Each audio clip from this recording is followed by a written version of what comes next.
राधे राधे, जय श्री कृष्णा। मैं सीमा सिंह बड़ों को चरण स्पर्श, छोटों को प्यार और बराबर वालों को नमस्कार करती हूँ। आज हम चातुर्मास के महात्म्य का 12वां अध्याय सुनते हैं। अब तक हमने 11 अध्याय सुने हैं। आशा करती हूँ आपको सभी अध्याय अच्छे लग रहे होंगे। आइए अब हम चातुर्मास का 12वां अध्याय सुनते हैं। चातुर्मास में ऋषि मुनियों व योग्य ब्राह्मणों को दान करने, उनका सम्मान करने और उन्हें भोजन कराने के पुण्य फल का वर्णन तो कोटि देवता भी अपने मुख से कहने में असमर्थ हैं। जो मनुष्य चातुर्मास में गरीबों व जरूरतमंदों को अन्न, वस्त्र, रुपया का दान करते हैं, उनसे लक्ष्मी जी प्रसन्न रहती है। उन्हें दान करने का अक्षय कोटि गुना फल मिलता है। उनके ऊपर भगवान विष्णु की कृपा बरसती है। अगर मनुष्य चातुर्मास में उत्तम तिथियों को ब्राह्मणों को सपत्नीक बुलाकर के भोजन कराते हैं, भोजन कराने के बाद अन्न, वस्त्र, रुपया दान में देते हैं, तो वे तीनों लोकों में दान करने जितना फल प्राप्त कर लेते हैं। चातुर्मास में ब्राह्मणों को तिल का दान अगर कोई व्यक्ति करता है तो वे तिल की संख्या से 1000 गुना संख्या तक विष्णु लोक में सुख भोगते हैं। अगर मनुष्य चातुर्मास में पूरे 4 महीने तक ब्रह्मचर्य का पालन करते हैं तो वे इस संसार में सभी सुखों को भोग कर मरने के बाद स्वर्ग में अप्सराओं द्वारा पूजित होते हैं। स्वर्ग में भोग विलास का सुख पाते हैं।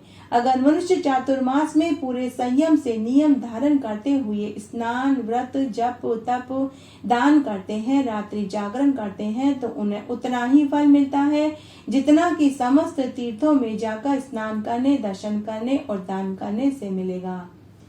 पेजवन कहने लगे कि हे ब्राह्मण, भगवान शालिग्राम पत्थर के रूप में कैसे हो गए और गंडकी नदी में कैसे प्राप्त हुए? कृपया करके आप वह कथा हमें सुनाइए। आपके अमृत रूपी वचनों को सुनकर हमें तृप्ति प्राप्त नहीं हो रही है। आपके वचनों से भगवान के चरणों में अति दृढ़ प्रीति होती जा रही है। आप तो तीर्थ रूप हैं, जिनके दर्शन करने मात्र से सभी संदेह दूर हो जाते हैं और मनुष्य सभी पापों से छूट जाते हैं। तब गालव ऋषि कहने लगे कि हे पेजवन, जो चातुर्मास में भगवान के 24 रूपों की पूजा करते हैं, अब मैं वह पूजा का महत्व और फल का वर्णन तुमको विस्तार से कहता हूँ, तुम ध्यान से सुनो। गालव ऋषि बोले कि हे पेजवन, भगवान के 24 रूपों का वर्णन तुमसे कहता हूँ। जो मनुष्य चातुर्मास में भगवान के 24 रूपों का पूजन करता है, उसके ऊपर कोटि देवी देवताओं का आशीर्वाद होता है।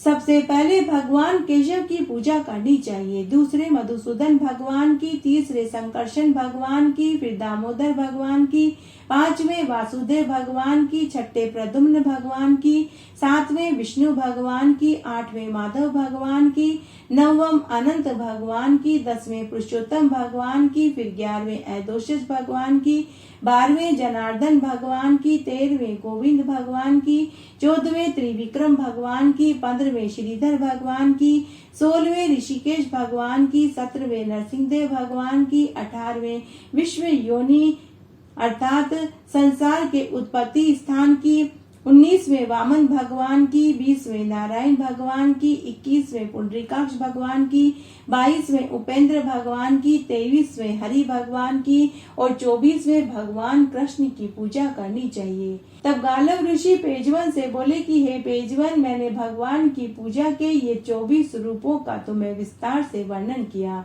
जिनका पूजन करने, स्मरण करने से मनुष्य भवसागर से पार हो जाता है और जन्म मरण से मुक्त होकर फिर इस संसार में दोबारा नहीं आता। इन भगवान के 24 रूपों के नाम को पढ़ने और सुनने मात्र से बहुत से पापों का नाश हो जाता है। इन नामों को नित्य ही उच्चारण करने मात्र से प्रत्येक मनुष्य अपने मन वांछित कार्यों को पूर्ण करके इस संसार के समस्त सुखों को भोग कर अंत में मोक्ष को पाता है, इसमें कोई संदेह नहीं है। आइए अब हम एक पौराणिक कथा सुनते हैं। ऋषि दुर्वासा को उनके भयानक क्रोध के कारण जाना जाता है। वे अक्सर क्रोधित होकर बुरे से बुरा शाप दे देते हैं। उनके 10,000 शिष्य थे जो उनके साथ हर स्थान पर उनके साथ रहते थे। वे उन्हें विद्या सिखाते और कड़े अनुशासन में रखते थे। जब जंगल में पांडवों ने अपना निर्वासित जीवन व्यतीत करना शुरू किया तो तब युधिष्ठिर इस बात को लेकर चिंतित रहते थे कि साधु संत अगर कभी उनके पास आश्रय लेने के लिए आए तो वे उनका अतिथि सत्कार कैसे करेंगे। तब एक बार पांडवों के राजपुरोहित धौम्य ऋषि उनसे मुलाकात करने आए। युधिष्ठिर ने उनको अपने मन की बात बताई और कहा कि हे ऋषिवर, हम तो खुद जंगल में रहते हैं, खुद के खाने के लिए अन्न का दाना नहीं, तो हम साधु संतों का आतिथ्य सत्कार कैसे कर पाएंगे। अगर कभी अचानक भ्रमण करते हुए साधु सन्यासी हमारे आश्रम में आश्रय लेने के लिए आए तो हम उनकी मेहमान नवाजी किस प्रकार कर पाएंगे। तब धौम्य ऋषि ने युधिष्ठिर से कहा कि आप सूर्य भगवान से प्रार्थना करें, वह पृथ्वी पर हर किसी को जीवन देते हैं, वही आपकी समस्या का हल बताएंगे। तब युधिष्ठिर और उनके चारों भाइयों और द्रौपदी ने सूर्य भगवान से प्रार्थना करी और उनकी स्तुति करी। तब उनकी प्रार्थना से प्रसन्न होकर सूर्य भगवान ने द्रौपदी को एक जादुई अक्षय पात्र दिया। सूर्य भगवान ने कहा कि यह बर्तन तुम्हें असीमित खाना प्रदान करेगा। तब एक दिन द्रौपदी ने भोजन करने के बाद उस बर्तन को धोकर रख दिया। उसके बाद दुर्वासा मुनि अपने शिष्यों के साथ वहां पहुंचे। तब पांडवों ने उनका स्वागत किया। तब ऋषि ने कहा कि हम सबको बहुत भूख लगी है, कृपया करके हमारे लिए भोजन का इंतजाम करो। जब तक तुम भोजन तैयार करते हो हम नदी में स्नान करके आते हैं। ऐसा कहकर दुर्वासा मुनि अपने 10,000 शिष्यों के साथ नदी में स्नान करने के लिए चले गए। अब पांडवों के सामने विकट समस्या खड़ी हो गई, क्योंकि अक्षय पात्र पूरी तरह से खाली था। क्योंकि सूर्य नारायण भगवान ने कहा था कि जब तक द्रौपदी भोजन नहीं करेगी तब तक उस अक्षय पात्र में भोजन आता रहेगा, लेकिन जब द्रौपदी उस बर्तन को धोकर रख देगी तो उसमें से फिर भोजन नहीं निकलेगा, फिर भोजन दूसरे ही दिन बनकर आएगा। तब सभी पांडवों के साथ द्रौपदी ने भगवान कृष्ण की प्रार्थना करनी शुरू कर दी। द्रौपदी जानती थी कि केवल भगवान कृष्ण ही दुर्वासा मुनि के शाप से बचा सकते हैं। तब उनकी प्रार्थना से भगवान कृष्ण उनके पास प्रकट हो गए। द्रौपदी भगवान कृष्ण को अपना बड़ा भाई मानती थी। तब द्रौपदी ने भगवान कृष्ण से कहा कि हे केशव, हम सब भयानक मुसीबत में हैं। ऋषि दुर्वासा अपने 10,000 शिष्यों के साथ यहाँ भोजन करने के लिए आए हैं। अब हम उन्हें भोजन कैसे कराएं, क्योंकि मैंने अक्षय पात्र को धोकर रख दिया है। मैं अपने परिवार को भोजन कराकर भोजन कर चुकी हूँ। अब अक्षय पात्र और भोजन नहीं देगा। अब आप ही हमारी सहायता कीजिए और दुर्वासा मुनि के शाप से हमें बचाइए। तब कृष्ण भगवान ने पांडवों और द्रौपदी से पूछा कि ऋषि दुर्वासा और उनके शिष्य अभी कहाँ हैं? द्रौपदी और पांडवों ने कहा कि वे सभी नदी पर स्नान करने के लिए गए हैं। कृष्ण भगवान ने द्रौपदी से कहा कि द्रौपदी, तुम अपना अक्षय पात्र लेकर आओ। द्रौपदी ने कहा कि हे माधव, वह तो खाली है। तब द्रौपदी ने बर्तन लाकर कृष्ण भगवान को दिया। तब कृष्ण भगवान ने अक्षय पात्र में हाथ फेर कर देखा तो उसमें तुलसी की एक पत्ती चिपकी हुई थी। कृष्ण भगवान ने तुलसी की पत्ती अपने मुंह में डाली और चबाने लगे। तुलसी की पत्ती खाते ही कृष्ण भगवान का पेट भर गया। कृष्ण भगवान ने कहा कि हे द्रौपदी, आज से पहले इतना स्वादिष्ट भोजन पहले मैंने कभी नहीं खाया। ऐसा कहकर कृष्ण भगवान अंतर्ध्यान हो गए। द्रौपदी और सभी पांडव आश्चर्य में डूब गए। तभी ऋषि और उनके शिष्य नदी से स्नान करके लौटे और द्रौपदी से बोले कि हे पुत्री, मेरा और मेरे शिष्यों का तो पेट भर चुका है, अब तुम हमारे सोने का इंतजाम करो। द्रौपदी और पांडव समझ चुके थे कि त्रिलोकी के नाथ का पेट भरते ही दुर्वासा मुनि और उनके शिष्यों का भी पेट भर गया। द्रौपदी समझ गई कि भगवान कृष्ण ने उनका सम्मान फिर से बचा लिया। पांडवों और द्रौपदी ने यह चमत्कार होते हुए स्वयं देखा। चातुर्मास का महात्म्य सुनने के बाद चातुर्मास के स्नान की कहानी जरूर सुननी चाहिए, इसका बहुत पुण्य फल मिलता है। आइए अब हम चातुर्मास के स्नान की एक पौराणिक कहानी सुनते हैं। एक बार बहुत छोटा सा गांव था। उस गांव में एक बुढ़िया माई अपने बेटा बहू के साथ रहती थी। उस बुढ़िया माई का नियम था कि वह हर साल चातुर्मास में पुष्कर स्नान करने जाती थी। 4 महीने तक वह वहीं रहती थी। तब एक बार की बात है, बुढ़िया माई ने अपने बेटे से कहा कि बेटा, कल से चातुर्मास लगने वाला है, तुम मुझे पुष्कर छोड़ आ। बेटे ने कहा कि ठीक है माँ। फिर बुढ़िया का बेटा अपनी पत्नी से बोला कि मेरी माँ के लिए रास्ते की रोटी बना देना। बुढ़िया की बहू बड़ी ही झगड़ालू प्रवृत्ति की थी। उसे अपनी सास फूटी आंख नहीं सुहाती थी, तो उसने जमीन के पापड़े खोदकर कपड़े की पोटली में बांध कर दे दिया। दूसरे दिन बेटा अपनी माँ को बस में छोड़ने चला गया। रास्ते में बेटे ने अपनी माँ से कहा कि माँ, भोजन खा लो। माँ ने रोटी की पोटली खोल कर देखना चाहा तो उसमें से तरह तरह के व्यंजन निकले। मिट्टी के पापड़े तरह तरह की मिठाइयों में बदल गए। दोनों माँ बेटे ने भर पेट भोजन खाया। फिर बेटे ने पुष्कर में अपनी माँ को एक झोपड़ी बना कर के दे दी। साथ ही 4 महीने का राशन, पानी, तेल, घी भी रख दिया। वहाँ बहुत से तीर्थ यात्री थे। सभी चातुर्मास में स्नान करने के लिए दूर दूर से आए थे। बेटे ने उनसे कहा कि आप लोग मेरी माँ का भी ध्यान रखना। मेरी माँ यहाँ अकेली है। मैं 4 महीने के बाद अपनी माँ को लेने आऊंगा। तब सभी तीर्थ यात्रियों ने बुढ़िया के बेटे से कहा कि बेटा, तुम चिंता मत करो, हम सब बहुत अच्छे से तुम्हारी माँ का ध्यान रखेंगे। बेटे ने अपनी माँ के चरण छुए और कहा कि माँ, अच्छे से रहना, मैं 4 महीने के बाद तुम्हें लेने आऊंगा। तब माँ ने अपने बेटे को खूब आशीर्वाद दिया। उसके बाद बुढ़िया माई 15 दिन तक आषाढ़ मास में भगवान विष्णु की खूब सेवा पूजा करने लगी। रोज सुबह जल्दी उठती, पुष्कर में जाकर स्नान करती, सूर्य नारायण भगवान को अर्घ्य देती, तुलसी जी को सींचती, सुबह शाम दिया बाती करती और अपना भोजन बना कर के खाकर सो जाती। इस तरह आषाढ़ मास के 15 दिन निकल गए। उसके बाद सावन का महीना लगा।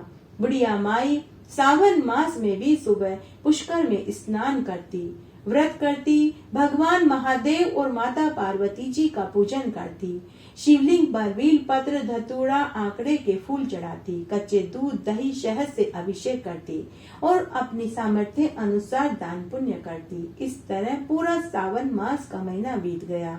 जब सावन पूर्णिमा का दिन आया तो अर्धरात्रि में किसी ने बुढ़िया की झोपड़ी का दरवाजा खटखटाया। बुढ़िया ने भीतर से ही पूछा कि कौन है। तब बाहर से आवाज आई कि मैं सावन का देवता हूँ। बुढ़िया ने दरवाजा खोला तो सावन का देवता जाते जाते बुढ़िया की झोपड़ी की एक दीवार को लात मार गया तो बुढ़िया की एक दीवार सोने की हो गई। फिर भादवे का महीना आया।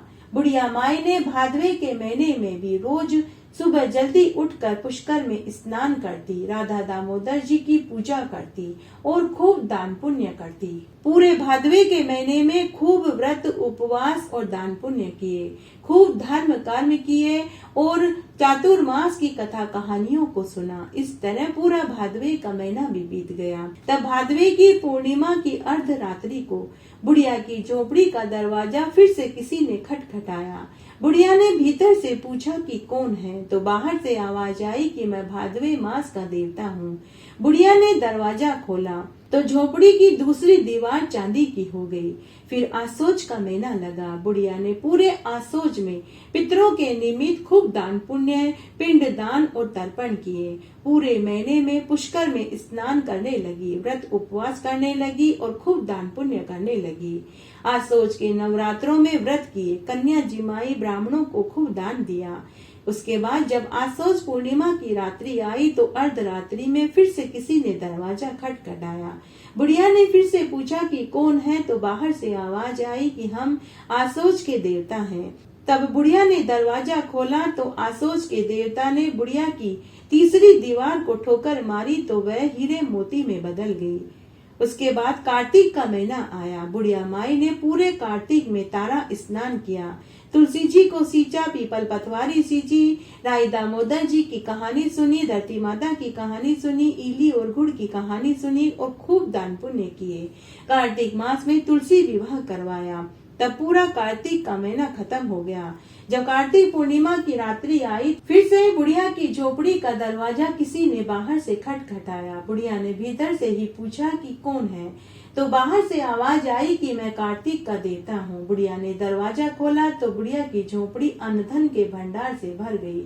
बुढ़िया की काया कंचन जैसी हो गई। पूरी झोपड़ी में अन्न धन के ढेर लगे। दूसरे दिन गांव से बुढ़िया का बेटा अपनी माँ को लेने पुष्कर पहुंच गया, लेकिन उसे माँ की झोपड़ी कहीं दिखाई नहीं दी। तो उसने आसपास के तीर्थ यात्रियों से पूछा, मेरी माँ की झोपड़ी यहाँ पर ही थी, अभी मेरी माँ की झोपड़ी मुझे दिखाई नहीं दे रही है। तो सभी तीर्थ यात्रियों ने बुढ़िया के बेटे से कहा कि बेटा, तुम्हारी माँ तो देवी है देवी, उसके ऊपर तो चातुर्मास के देवता टूटे हैं। फिर उन तीर्थ यात्रियों ने बुढ़िया की झोपड़ी को दिखाते हुए कहा कि तुम्हारी माँ तो उस झोपड़ी में रहती है।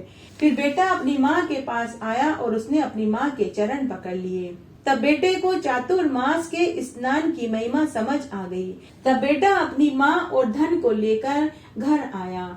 बुढ़िया की बहू को पता लगा तो वह अपनी सास से चिढ़ गई। उसने मन ही मन सोचा कि अगले साल मैं अपनी माँ को भी चातुर्मास का स्नान करने के लिए पुष्कर भेजूंगी।